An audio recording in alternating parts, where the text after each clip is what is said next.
bien sûr, c'est de cette manière qu'on a choisi de vous présenter votre émission SOS à la jeunesse, une émission décernée spécialement aux jeunes. Tey nag dañu def déplacement ñëw seet ci benn jeune leader Ousmane Niang, le coordonnateur du mouvement des jeunes leaders de la Vallée pour la République ñu ñëw waxtaan ak moom ci lu bëri. Bonjour Ousmane. Bonjour monsieur Camara, di la nuyu bu baax di la sant di rafetlu invitation bi ci émission bi di nuyu ñi nga xam ne ñëpp dañu abonné ci seen chaîne YouTube di seetaan seen ay émission. Ok, merci Ousmane Niang. waa dama bëggoon rek su ma la waxoon nga defal ma une brève présentation ci yow. waaw man maa ngi tudd Ousmane Niang dëkk Ross Sénégal juddoo Ross Sénégal en plus donc jàngee fii amee fii BFM donc bi ma demee ba war a def terminal ma dem defee ko Thiès foofu laa amee bac. Après ça ma dem université di suivre des études en philosophie nekkoon département de philosophie depuis 2014. Par ailleurs aussi ma nekkoon président des étudiants de la commune de Ross Sénégal nekkoon aussi l'inspirateur ak le créateur de la fédération des étudiants du Waalo. Au-delà de ça aussi ma nekkoon l'initiateur du mouvement des jeunes leaders de la Vallée pour la République depuis 2016 muy un mouvement boo xam ne dafa polariser tous les jeunes de la Vallée. Ok, merci Ousmane Niang. xam naa dañuy dugg ci suñuy question ndaxte bu ñu lancé dañuy def émission bi ba tey ñu ngi gis ni gars yaa ngi ñuy posé ay questions yu bëri xam naa am na la nga xamante ni ñu ngi koy yàkkamti xam boobu ba tey mais pourquoi création mouvement bi. waaw xam nga ñun ay ndaw lañ ay jeunes lañ yàgg bokk ci ay mouvement citoyen yàgg bokk ci ay mouvement associatif yàgg bokk aussi ci ay parti politique. mais ñu partir benn constat def benn constat bi ñu def dafa général mooy ñun ndaw ñi fu ñu mën a bokk ci parti politique yi dañ fay nekk di jouer les second rôles. amuñu fa décision amuñu fa baat amuñu fa pouvoir. te ñu gis ni activité de développement yu bëri buy am ci réew mi.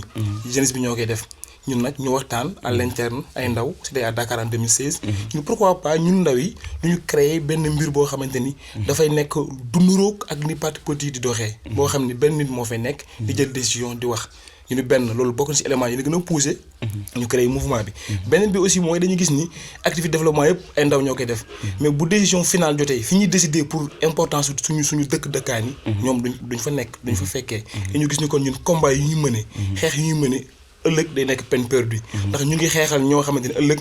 suñu fir wi xeex ñoom ñoo koy njëriñoo. ñun nag duñu nekk li wolof di wax golo bay baa bu dundee. non seulement daan dafay activité sociale activité culturelle activité pédagogique. mais su politique jotee dañuy wàcc ci terrain bi politique. parce que suñu dëkkaan yi problème yi ñu am c'est des problèmes purement politiques. xeex faju ko xuloo faju ko ay maigre moyen faju ko. c'est des problèmes yoo xamante ni c'est des problèmes purement politiques ñun nag dañuy impliqué wu dans la vie politique moo tax ñu créé un mouvement def notable def c'est un mouvement purement politique. c'est-à-dire que au-delà de nos activités culturelles sportives pédagogiques sociales dañuy def politique su politique jotee. waaw dégg naa li nga wax loolu defe naa leer na ci ñu ko laajoon mais bëgg nañ xam sa appartenance politique ndax élection présidentielle yi passé ñu bëri gis nañ ni da nga ne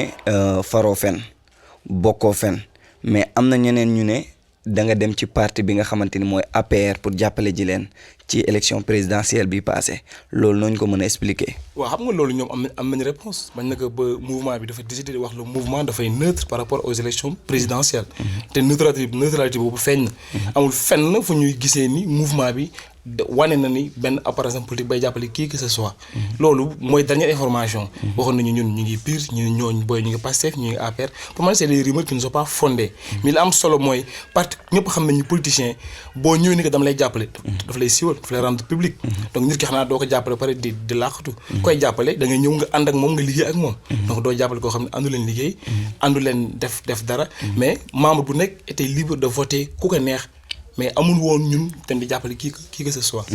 il est question du mouvement le mouvement était autonome était indépendant mais aussi neutre. durant les élections présidentielles yooyu c'est des faux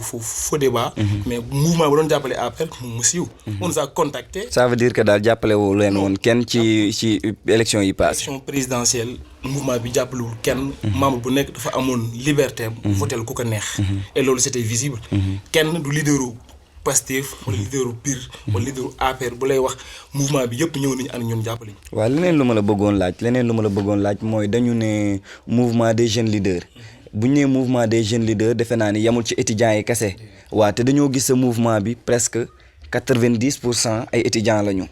te Rosso bëri na ay leader boo xoolee baykat yi am na ay jeunes yi nga xamante ni dañuy bay ay leader lañu ci ay maigre moyens la ñu commencé yàlla def ñuy dem ba am ci leneen ak leneen ñeneen ñi nga xam ne ay boutique lañ fi yoroon yor leneen ça veut dire leader yi bëri nañu mais mouvement bi bu ñu xoolee ñun ñi yore poste yi yëpp mën nañ ni ay étudiants lañu bon ay sandikatu xeer laay wax ñoom nga jël regrouper leen fonder ce mouvement loolu tamit bëggoon naa nga wax ma ci. waaw xam nga bu ñu waxee leadership. c'est dans l'esprit. nekkul si ñàng wala am wala c'est dans l'esprit. un leader da nga koy nekk par essence. da nga koy judduwaale. mouvement bi amul distinction par rapport ak ki jàng na ki jàngul. et ci biir mouvement bi am na ñoo xam ni du ñu ay étudiants. am na ñoo xam ne amuñu sax BFM. am na ñoo xam ne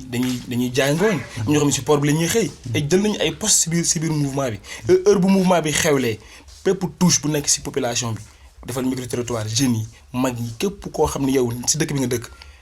dañuy ñëw ba si yow invité la wala mouvement bi xewal na mbir sàngam bu ñuy fal bureau nag dañuy woote ensemble. assemblée boobu ña fa teew rek ñoom la ñu mën a jox ay responsabilité mais pour aussi offrir ñoo opportunité ñu ñëw intégrer mouvement bi dañu préserver ay postes yu bëri pour ñi nga xam ne amul woon chance yu fekk assemblée générale bi te ñu nekk ay jeunes nekk ay leaders. nekk seen quartier yi dafa bale wala seen quartier yi bu nawet jotee ñuy takku ngir génne ndox mi. ñun ñëpp dañu leen soxla si biir mouvement parce que ñun suñu yéene mooy développer secteur par secteur. mais ñun mouvement bi ay bu ñu xoolee ñi nga fal ñi ay turu étudiant donc lañ ci gisuñu ci baykat gisuñu ci nappkat te booy xool sax ci seen logo bi gis nañ benn côté ba nga xamante ni da ngeen fa def ay nag muy wane sàmmkat yi beneen côté bi ñu gis ci jaaru mbay ñu gis fa ndox ça veut dire nappkat yi mais ñooñu sentiruñ leen ci mouvement bi parce que gis nañu liste bi ba mu génnee ba ñu falee ku ne poste bi nga ne mais ci ñu gis ñi presque mën naa ne ay étudiants kese lañ ci gis te am na ñi nga xamante ni peut-être dañ ciy gis seen bopp loolu tamit est-ce que mënu leen xoolaat nu ngeen def ba jéem ci intégrer ñëpp comme dañ ne mouvement des jeunes leaders te leaders yi ni nga ko waxee yamul ci ñi jàng ñi kase loolu tam est-ce que du ngeen ko xoolaat. waaw d'accord Ibrahima Niang du étudiant. il est le chargé de la commission des sages. suñu président d'organisation du étudiant boucher la kon donc ñoo poste bu ñu ko proposé ku bëgg rek mooy jël. tu ne peux pas imposer une personne mu jël poste boo xam ne neexu ko. mais am na ñoo xam ne jël nañu ay postes yoo xam ne ñoom postes yi ñoom foofu la ñuy centrer seen bopp. toujours si phase boobu nga wax phase d'élargissement boobu ñu doon def moo waral tey ñu intégrer nit ñooñu. boo proposé nag nit day wax man bëgg naa kii ni man bëgguma ñi bëgg la ñuy jox. donc si biir bureau bi bu dee 50% ay étudiants lañ am na beneen 50% boo xam ne du ñu ay étudiants. jàng ñu am na yoo xam ne sax mosuñu toog ci tablement et pourtant sont dans le mouvement. ok kooku leer na kon pour ñu ko xamul woon ñu doon laaj pourquoi étudiants yi kese ñoo si ne leeral nga leen ni am na ñu ci bokk ñoo xamante ni newuñu ci. waaw pour wàll ni am na ñu si bokk te newuñu si. tey ñooñu dal la question yooyu boo xool ñoom ñëpp bi ñuy def assemblée dox nañu ba si ñoom woo leen. wala ñu envoyé message ne bëgg dañuy def assemblée générale. te bëgg nañu jënd si Rosso yi yëpp ñëw. mais ñoom ñoo ñëwul. ku ñëwul nag je pense pertinemment que ni mënoo ko jox ay responsabilités. mais ñun pour rek cohérent ak suñu mission. pour rek cohérent ak suñu liggéey. ñu préserver ay postes yoo xam ni pour ñi nga xam ni ñëw ñëwoon la peut-être dañu demoon Toolé wala peut-être dañu demoon Mauritanie. amuñu woon chance yu ñëw. ñu préserver denc ay postes yoo xam ne ëllëg daan war a benn assemblée extraordinaire pour ñoom ñu mën a dugg jël ay responsables pour liggéey parce que am na ñoo xam ne ñu ngi ci dëkk bi. nekk ñu ci bureau bi te ñu ngi liggéey seen ay koñ. ñu ngi liggéey dëkk bi. te ñun on a besoin de ces genres de personnes. parce que suñu yéene mooy ñu liggéey dëkk bi. mais Ousmane Niang su ma la laajoon tey sa relation ak Oumar Sarr ndax gis nañ ni à chaque moment étudiants yi am lu ñu xewle wala ñu am programme ba nga xamante ni dafa jàmp gis nañ ni da ngay jël sa téléphone rek yëkkati woo Oumar Sarr te ku ne xam na ni Oumar Sarr doonoon na fi ministre ci waa PDS seen relation loolu daf ma jaaxal trop ndax saa yoo ko woowee rek day indi ndimbalam saa yoo ko woowee rek mu def dara seen relation boobu nu mu fa demee. man ak Oumar Sarr man ak Amady Dieng man ak ñoom Góoraloo ñoom Makhtar Cissé ñoom Moussa Gueye relation bi ñoom c'est des relations humaines. c'est pas politique mais c'est humaine yàlla moo ñu boole de façon humaine ay relations humaines la ñu am yoo xamante ni suñu ay peut-être dañu déggoo ci ay principes wala ñu déggoo ci ay gis-gis nit nag moom mooy xam lu tax mu bëgg la wala lu tax mu am si yow estime. du yow yaa koy force mu bëgg la donc ñooñu ñëpp ñi ma xamante ñoom c'est dans des circonstances yoo xam ne man sàkkuwuma ko mais yàlla peut-être mooy boole ay nit moo ñu boole ba su ma leen waxee ni defal leen lii sama population defal leen lii sama étudiant buñ ko mënee dañ koy def parce que am na loo xam ni moom moo ñu boole xam nañu man ñëw ma si ñoom pour gagner fa benn intérêt. mais dafa am ñu ne sa mouvement bi dafa làqu ci gannaaw Oumar Sarr parce que xëy na moo lay jàppale pour dooleel la pour peut-être élection yi di ñëw ak affaire yooyu nga xam ne dana fi am doole fii ci Rosso ñu bëri loolu la ñu yaakaar parce que gis nañ ni daal dafa tembere saa yoo ko woowee ci dara rek mu taxaw la ci ñu bëri dañ jàpp ne nag mouvement bi moom mu ngi ci gannaaw. waaw xam nga Oumar Sarr Matar Cissé leader yi nekk maanaam ci département bi ñëpp yàlla dafa moom boole ñoom mais relation bi ñu am c'est des relations humaines xam nga tax man ak ñoom bokk ñu parti politique am na ñoo xam ne sax bokkuma ak ñoom conviction politique mais peut-être boole bi ñu yàlla boole c'est naturel et relation boo xam ne relation humaine la boo xam ne moom moo ñu boole mais c'est pas des relations politiques man ak ñoom jàppale wu ma leen ñoom jàppale wu ma ci politique bi may def mais ñoom bu leen woowee pour ñu jàppale ay nit te nga xam ne kii si lim ñu woowee c'est dans l'intérêt de la population et ñoom ñëwoon dañ fi nekkal pour la population donc à chaque fois su ma woowee Oumar dafay réagir lu ma gën a gaawee ba mouvement bi ñu koy créer ñoom ñëpp ñu nekk si département bi leader yëpp ku nekk ñëw nañ la jébbal la suñu projet mouvement kon bu doon Oumar Sarr kese moo nekk suñu ginnaaw si moom la ñuy yem mais ñoom ñëpp ñu nekk si département bi ñëpp ku nekk jot nga suñu projet bu ñu xewlee ñoom ñëpp ay jot lettre d'invitation kon c'est pour ne pas quand même ngay wane par parloo wala di ŋàññi kenn ñun suñu yéene mooy développer toute la vallée localité par localité et ñooñu dañ fi nekk si vallée bi nekk fi ay leader kon bu ñu xewlee war na leen mën a woo ci li ñu xewle mais Oumar Sarr il n'a jamais xalaat wala muy yëg ni moom dafa war a nekk suñu ginnaaw pour am doole Rosso parce que Oumar Sarr il est du PDS donc bu bokkee PDS su bëggee doole Rosso je pense pertinemment que ni PDS am na fi base am si ñooñu lay dem ñu liggéey fexe ma convaincre ñu mën ma ñëw bokk PDS. mais daa am ñu jàpp ni yow Oumar Sarr moo nekk sa gannaaw ndax nee naa la ni mu gaawee saa yoo ko woowee rek mu wuy si la gis nañ ni étudiants yi buñ fiy ñëw comme élection présidentielle yi taf mu envoyé bis élèves yi ñëw étudiants yi jóge ba Dakar ñëw pour voter si rek rien que loolu delluwaat relation yooyu nit ñi dañuy jàpp ni yow da nga ne Oumar Sarr dafa ne sa gannaaw pour nga koy jàppale yow. waaw loolu xam nga ñoom seen xalaat la xam nga nekk seen xalaat parce que dañu jàpp ni am na ñu bokk PDS te mënuñu am loolu ci Oumar Sarr man ma ko am ci moom loolu c'est acceptable nit ñi di xalaatee noonu mais li wér te wóor mooy le mouvement des jeunes leaders de la vallée pour la République kenn nekkul ci ginnaawam dafa autonome dafa indépendant kenn nekkul ci ginnaawam kenn puusu ko ñun ñoo tëju si nekk xalaat ko jébbal lañ suñu projet Oumar Sarr nag yàlla moo ñu boole nañ ba pare kenn mënuñ ci dara mais man ak moom bu ñu waxtaanee si mouvement bi rek dañuy xewle événement ni dañuy xewle événement te bëgg nañ nga teew te bu doon suñu sago lu ñu xewle ñun ñëpp dañuy teew parce que ñun ak ñoom ñoo bokk vallée bi ñun ak ñoom ñoo bokk département bi kon ñoom aussi ay leader la ñun ñuy ay leader ñoom ñu mag ñu kon bu ñu xewlee dañ la war a woo nga ñu ñëw fekkee suñu xew-xew. loolu leer na kon relation humaine ñoom moo leen boole. waaw bëggoon nañu xam tamit Rosso ndax gis nga fi ay avancement parce que amoon nañ fi monsieur le maire ñu amaat fi monsieur le maire Rosso ñii ñu ngi naan gis nañ ci avancement ñii ne gisuñu mais yow sa point de vue dama bëgg nga wax ma est-ce que gis nga avancement ci Rosso. waaw xam nga Rosso ñu ngi érigé en commune depuis 2002 donc te mbir moom boo nekkee ci mbir di liggéey pendant boo xool 2002 ba léegi nit ñi mën nañu bañ a gis avancé mën nañu wax réew mi amul avancement Rosso amul avancement parce que secteurs yi gën a sensible dafa am ay jafe-jafe xam nga dëkk ñetti secteurs yi boo amee jafe-jafe rek jafe-jafe day am nit ñi mën ñu gis benn avancement santé boo amee jafe-jafe éducation am jafe-jafe sécurité am jafe-jafe sport am jafe-jafe rek dañ naan amul avancement tey bu ñu waxantee dëgg rek ñu bañ a nëbbante secteurs yëpp doxul beneen bi mooy côté environnement dëkk bi gis nga ñëpp gis nañ dëkk bi nu mel. dëkk bi tilim na bu nawet jotee kenn doo am foo jaar te loolu tamit pour man mooy problème yu gën a sensible te depuis 2002 ba léegi gis ñu solution mi ngi continuer di gën a persister problème yi di gën a profond donc avancement nag mënul ñàkk mën na am ay secteurs yoo xam ni def nañ fa ay jéego mais secteurs yooyu dafa sensible te pour man secteurs yooyu tant que amul ay jéego rek nit ñi mënuñu gis avancement et moo tax ñun ni secteurs yooyu comme avancé woon rek dañuy jàpp ni dëkk bi avancé parce que secteurs yooyu moo gën a sensible te pour man boo waree régler da nga régler les questions les plus urgentes maintenant yooyu ay questions yu am solo la yoo xam ne dañ ko war a évacuer problème mu ndox nawet depuis Mathusalem ba léegi mi ngi fi chaque année on vit le même calvaire donc dafay compliqué nga nit ñi am na avancé nit ñi duñ ko mën a gis parce que c'est pas visible secteur yi dafa am problème man personnellement dem naan gisuma avancé parce que secteur yi ma jàpp ni moom la ñu war a développer ba léegi kenn du fa ay mais fa laay jaar su ma la bëggoon laaj sa relation ak monsieur le maire lan nga may wax. bon bu dee moom en tant que personne papa la ci man nijaay la si man kal la aussi ci man mais bu dee moom en tant que institution man ak moom des fois suñuy bëgg-bëgg day wute mais amuñu benn problème amuñu benn animosité dama koy romb dañuy nuyante dañuy waxtaan des fois sax ma tooñ ko ne yéen ngay da ngeen bëgg nangam da ngeen bëgg nangam ñu ngi dañuy tooñ mais amuñu benn animosité man ak moom mais nag bu défendre intérêt dëkk bi taxawee man ak moom bu ñu bokk position dañuy jàmmaarloo loolu laa gëm loolu mooy sama conviction du ma ko dépasser tant que opposé wuñu ma défendre sama opinion mu défendre opinion bu ñu déggee baax na bu ñu déggul ku nekk aussi jël position mais amul animosité entre man ak moom. waaw foofu laa bëgg kii parce que dafa mel ni ci weewu bay dama for ni mas ngeen am animosité parce que am na ku ne ma wala ci ay nit ne ma ay bés jàppante ngeen fi xeex ba dem prison am fekk affaire yooyu moo tax ma di la laaj sa diggante ak monsieur le maire ndax ay nit yuy jàppante ba prison xaj si kon foofu defe naa ni am na lu fa ne. mooy li ma la wax léegi jàppante nañ.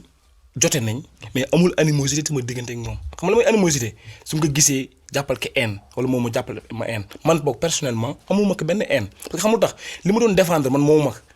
li ma doon défendre dafa am communauté bu ko moomoon communauté boobu jiital ma pour ma défendre ko dama koy défendre ba mu jeex suñu paree man ak moom ñu mel ni ñu meloon parce que loolu du woon sama intérêt man kese lu ne am na si dem nañ si fu ne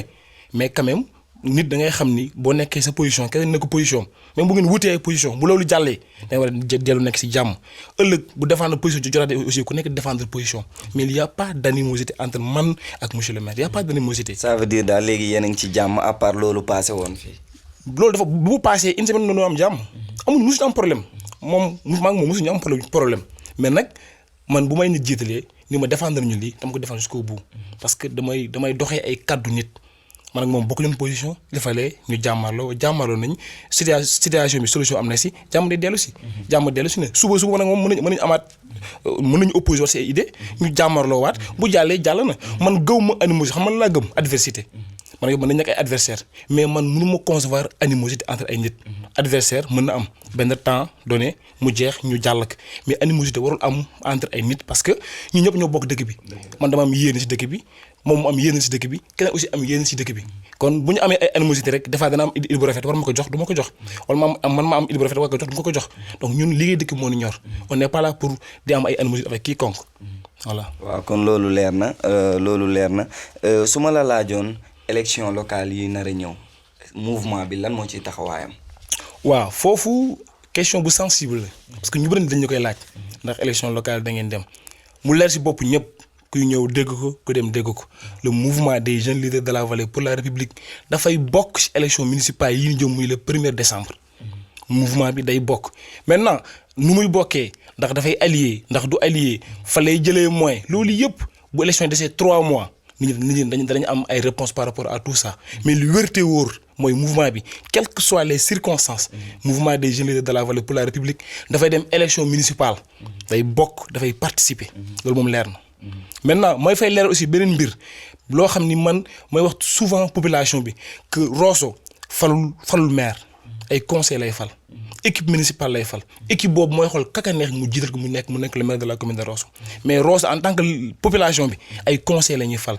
moo tax mouvement wax dafay participer pour mu am ay conseil ci biir conseil yooyu. parce que boobu bu gisee mouvement bi wax dafa bëgg am ay conseils ci biir conseils yooyu c'est pas pour que mouvement bi nekk maire wala keneen ak keneen mais c'est pour que mouvement bi am fa benn représentativité boo xam ni ëllëg ku mën a toog soo waree def naka sudul noonu mouvement bi wax la déedéet. mais est-ce que du loolu ngeen di xëccoo est-ce que bëggu leen xëccoo ak maire bi toog ci siège gi mu toog nii est-ce que du loolu ngeen di séntu nii. waaw beneen mbir mooy lan bu ñu bokk ci équipe boobu ba pare bu ñu bokk ci équipe boobu suñu yéene principal mooy mouvement bi bokk ci équipe bi. bu ñu ci bokkee ba pare bu ñu ñëw xool moo xam dañ nekk 46 conseillers comme bi fi nekk wala 50 conseillers bu ñëw xool ci 50 conseillers yooyu amul kenn ku fa gën a compétent les membres du mouvement yi ya fa nekkul mouvement bi te di yëglu seen loxo laaj siège maire bi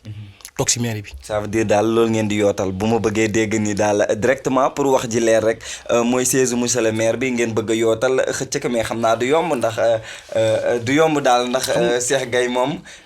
monsieur le maire ngeen baal ma monsieur le maire ma nuyuwaale ko au passage ndax gis naa ni suñu programme bi passé dem nañ fa def na ci loxom dama koy nuyu au passage moom it mais defe naa ni du yomb nag. xam nga monsieur Camara ñun suñu problème du avec le maire qui est là wala avec l'équipe qui est là wala avec les ñi oppose ñi fi nekk suñu problème xam nga lan la mooy liggéey Rosso c'est ça notre problème bu ñu xamee ne bu ñu bokk ci équipe boobu bu ñu liggéey foog ñu jël siège maire bi dañ koy laaj ndax mu tax bu dee ressources humaines am na si mouvement bi bu dee ressources humaines rek ñu am capacité xalaat am capacité indi ay projet am capacité réfléchir si ay type de projet nous l'avons.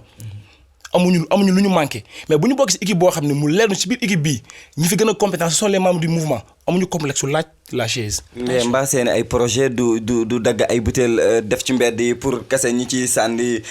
ay mouchoir wala buñ ko naan café ba pare jël AGT bi rek sànni ci biir. tamit loolu kese est-ce que parce que boobu ba tey déggaatuñ leen parce que ñu ngi leen doon xaar ci leneen man gis naa loolu c'est à saluer parce que gis naa tamit ngeen jóg jour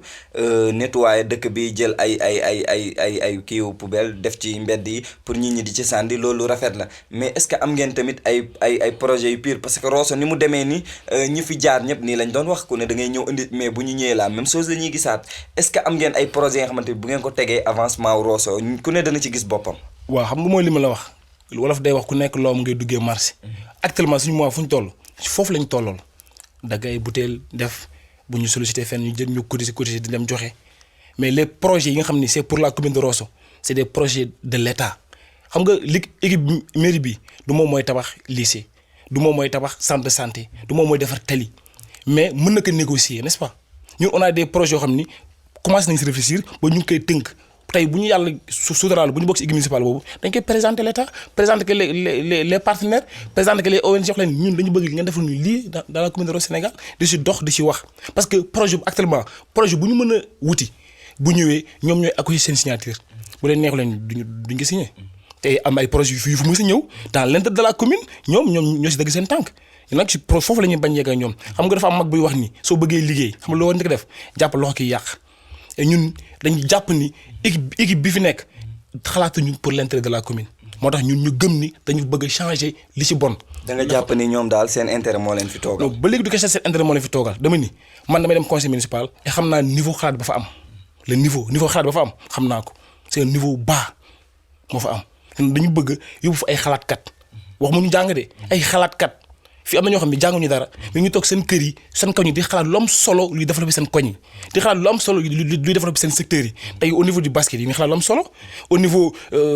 sport ñeneen ñi ñu ngi xalaat feneen lu am solo donc ñun xalaatkat yooyu la ñu bëgg a dajale yóbbu leen place ba ñu xalaatale dëkk bi ñu xalaatal dëkk bi ay projet am solo te mën na nekk c'est possible moo tax mën ni la bu ñu demee ñun mu leer na ñun kat pour ñu suñu xalaat yi ñu mën ko concrétiser il faut ñu xëccoo chaise bi ñu koy xëccoo. ok bonne chance kon laa lay wax mais beneen question bi ma la bëgg laaj mooy bi question personnelle lay doon yow da nga am problème ak ARS wala nu mu fa demee parce que gis nañ ni ARS doonoon nga fa président comme ni nga ko waxee ba nga fay jóge tamit amaana jóge bi xawoon na am problème parce que ba nga fay jógee da nga xëcc loxo présidente indi proposé ko nit ñi am na ñeneen ñu taxawoon bëgg a nekk président lan moo tax ñooñu joxuñu leen mayuñu leen woon sens parce que am na ñu taxawoon pour poser candidature doon président mais dañu gis ni dafa mel ni dañ leen xaw a isolé pour indi kenn ka dafa mel da nga formé daal sa président bopp indi ko proposer ko nit ñi loolu bëggoon naa tamit am ci leeral. mais question boobu je pense que du question sax bu intéresser le débat mais structure bu nekk dafa am nu muy doxee. man jàpp ma ni ARS am na ak moom problème je pense pas parce que bu ko am problème du la solliciter def sa loxo ou bien amuñu benn animosité wala benn problème ak ARS tey structure boobu année boobu dafa am nu muy doxee ñi bëggoon xëccoo il ne répondait pas aux règles il n'était pas c'est que il n'était pas éligible moo tax mënuñu ko woon nekk et on n'a pas proposé une personne c'est la personne boobu moom moo bëgg keneen bëgg ñoom ñaar bi ñu defee si la ñoo xam ne kii moo éligible kii éligible donc commission charge bi géré loolu man je géré même pas ça donc ARS liggéey dafa liggéey bu am solo bàyyi naa ko si ay conditions yu baax donc maa ngi continuer aussi def sama loxo si ARS mu nit ñi gis ko wala nit ñi bañ ko gis donc ARS li ma wax souvent ARS c'est moi c'est ARS nouveau c'est moi que les gens le veulent ou non c'est moi donc am na lu mu fa def lu am solo bàyyi naa fa ay gens yu am solo et je continue aussi de faire des actes pour la structure et du jeex c'est comme ça qu'il faut. waaw kon loolu leer na pour ñi ko doon laajteel tamit ñi ci bëggoon am leerlu loolu leer na ci ñoom leneen su ma la waxoon ARS nu mu mën a def ba maintenir li nga xamante ni mooy logement yi parce que loolu tamit question la ba nga xamante ni ñëpp ñu ngi ciy waxtaan demoon na ba benn moment ñu ne ARS boo moytuwul mu perte logement am ñii ne ARS instant bii dañu amel nangam ak nangam mu doon ay problèmes yi nga xamante ni ba tey ñu ngi ciy waxtaanee yow boo ñu doon proposer benn affaire ba nga xamante ni étudiants yi nekk Dakar daañu mën a am logement ba nga xamante ni daañu ci dund te duñu am benn problème tey loo ñu doon jox comme solution. dialogue kese la solution ngi si dialogue bi kese dialogue waxtaan. foofu la solution bi nekk. waxtaan ak kan. mais ak ñëpp ak équipe bi fi nekk équipe municipale bi avec les anciens avec les personnes de ressources waxtaan ak ñëpp. dialogue parce que xel xamoo fan lay jóge idée bu baax xamoo fan lay jóge donc ubbeeku waxtaan ak ñëpp moom mooy solution mu préservation patrimoine boobu pour man. waaw gis nga loolu tamit defe naa étudiants yi ñoo ko demandé woon waaw mais d'où vient le nom Lafcadio. Lafcadio ndeysaan soo ko waxee sama xel di dem si jëm si yàlla bi Thiam moom ko tuddee woon man ak moom ñoo bokkoon lal di waxtaan ndeysaan moom tuddee woon Lafcadio parce que nee na man dem naan ñëw bu nekkee Fass mi nekk président amoon naa benn jàllaabe bu mbagg bi xotteeku woon moom laa daan sol bu yow moo wax yow na nga bëgg indifférence vrai Lafcadio nga moom mu tuddee woon Lafcadio moom ak Karim donc mu dem ba law ma koy ñaanal fi mu tëdd yàlla ay fa suuf si kawam. moom mu tuddee woon Lafcadio moo frère Thiam. waa beneen question bi ma la bëgg laajaat rek mooy sa relation ak Papa Gueye. kooku man ak moom c'est tout quoi en quelque sorte Papa Gueye sama lépp la Papa Gueye ay Ndiak ay Ousin ñoo defandoo suñu cursus scolaire bokkuñu génération. mais man ak Papa Gueye ni ñu déggoowee man ak samay parents sax déggoowuñu noonu donc moom lu muy def dafa may laaj man lu muy def dama koy laaj su ma déggalee lu ñaaw day ñëw ba si man ni ma dégg naa lii bu dee yàgg def moytu lu defal lii man aussi pareil donc lu ma të si ay nit moom bu ma ñaan dama ko gëm moom aussi pareil man ak moom daal c'est au-delà même entre ay frères leneen la quoi leneen la donc di ñaan yàlla rek yàlla préserver ko bu mu gën a yaatu gën a yàgg. waaw bu ma la waxoon sa pensée. ci développement wu Rosso ban xalaat yow nga am yow ban proposition nga am comme tey fii monsieur le maire toog boo fa toogoon tey lan mooy li ngay njëkk xalaat li njëkk ñëw sa xel pour ci développement wu Rosso. waaw xam nga boo naa sànq si biir wax tey Rosso li koy développé li ma waxoon sànq pour préservation patrimoine énergétique laay waxaat pour Rosso am na ressources humaines pour ñu développer ko nañu woo ay doomam yëpp ñu toog autour de l'essentiel ñu ne kat Rosso lan mooy problème yi lan mooy solution yi am na doom yu ko mën a xalaatal doomam yi xalaatal ko mais dafa am secteur bi sensible wax naa la ko sànq muy santé muy éducation muy environnement muy aussi sport dafa sensible ci dëkk ndax xam tax mu sensible santé ku ko amul doo mën a def say activité njàng mooy développé dëkk sport mooy permettre nit ñi mën a am épanouissement donc yooyu yëpp c'est des secteurs sensibles yoo xam ne nit ñi dañ ci war a xalaat donc man tey ak ñu ñuy liggéeyal muy lu mouvement ci question la ñuy xalaat. ok monsieur Niang bëggoon nañu xam tamit est-ce que seen mouvement bi am ngeen fonds ba nga xamante ni dana leen mën a jàppale pour bu ngeen bëggee def yenn action yi parce que tamit dara ku yorul dara doo mën def dara. waaw xam nga structure boo gis dafa am nu muy amee fonds muy jaay carte membre muy cotisation membre fondateur muy aussi def ay activités mu générer ay fonds ngir sa kees mën am dara donc ñu ngi si boobu perspective lancé nañu suñu campagne jaay carte membre aussi tëgg nañu ay projets yoo xamante ni après Ramadan war nañu def ay activités culturelles sociales et pédagogiques yoo xam ni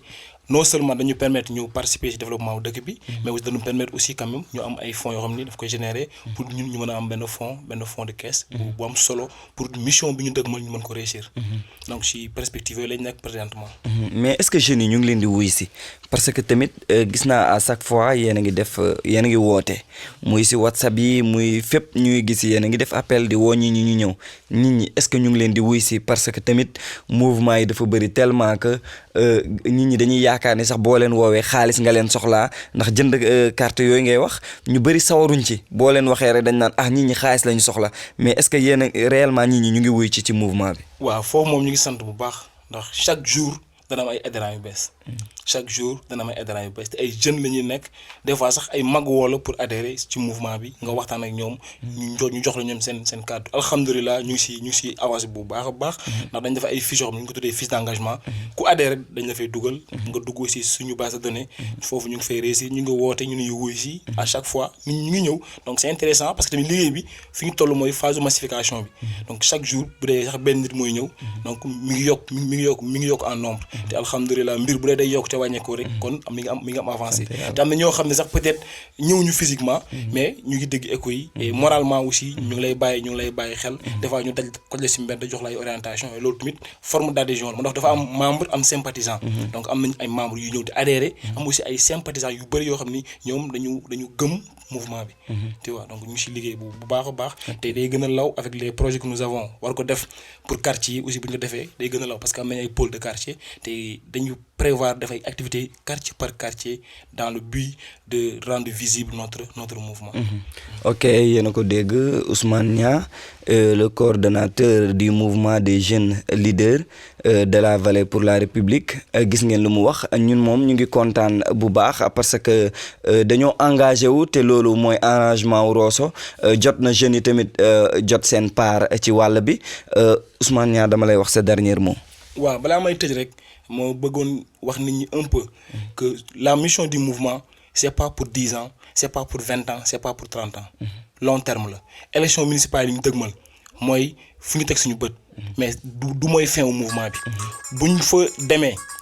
le 1er décembre bu jàllee le 2 le 3 décembre ñu ngi ci leneen on a des projets sociaux culturels sportifs économiques pédagogiques yoo xam ne ñun dañ ko war a réaliser suñu finalité c'est pas les élections municipales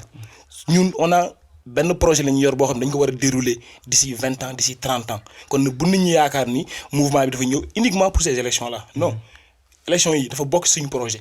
lañu yor donc bu ñu jógee ci élections yi dañuy jàll ci yeneen projet benn bis des mooy di woo toute la jeunesse ñu ñëw ñoo xam ni dëkk ndaw moo koy développé réew ndaw moo koy développé et nañu bañ di gëm li ñuy gëmloo ay xale ngeen xale état d'esprit la kuy xalaat mag lu mag mënta xalaat ku dem dëkk bu mag mësta dem ku gis lu mag mësta gis nekkatul xale et yaakaar naa diina dafa wax boo dundee 60 ans leneen loolu dund plus la ku dund 25 ans 27 ans yaa ngi waa ji dund sax xaaju dund kon nekkatoo xale te ñun li gars yi di wax rek ay xale ngeen amuleen mooy certes ay xale lañ ci jëmm mais duñu ay xale ci esprit beneen bi amuñu moyen li ñu am moo ëpp moyen xam na la ñu am vision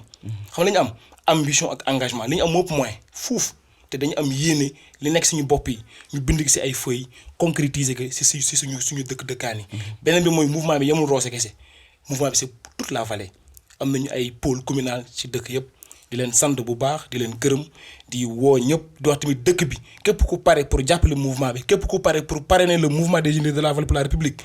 nag ñu contacter ci 78 115 68 51 wala nga contacter woon aussi ci suñu groupe WhatsApp bi wala ci réseaux sociaux yi ngeen nga parrainer mouvement bi bu ñu jógee fii ci projet boobu lañ jëm dem à la collecte des signatures pour xam yan jën ak yan nit ñoo pare pour ànd ak ñun te mouvement bi tamit yemul suñu ndaw ñi kese am na ay mag yu ci bokk te la deuxième phase de la massification bi war a commencer dans la semaine c'est pour ñi nga xam ne ñoonu mag ak suñu ay papa ak suñu ay yaay la ñu war a seeti pour ñu convaincre li ñu ñëw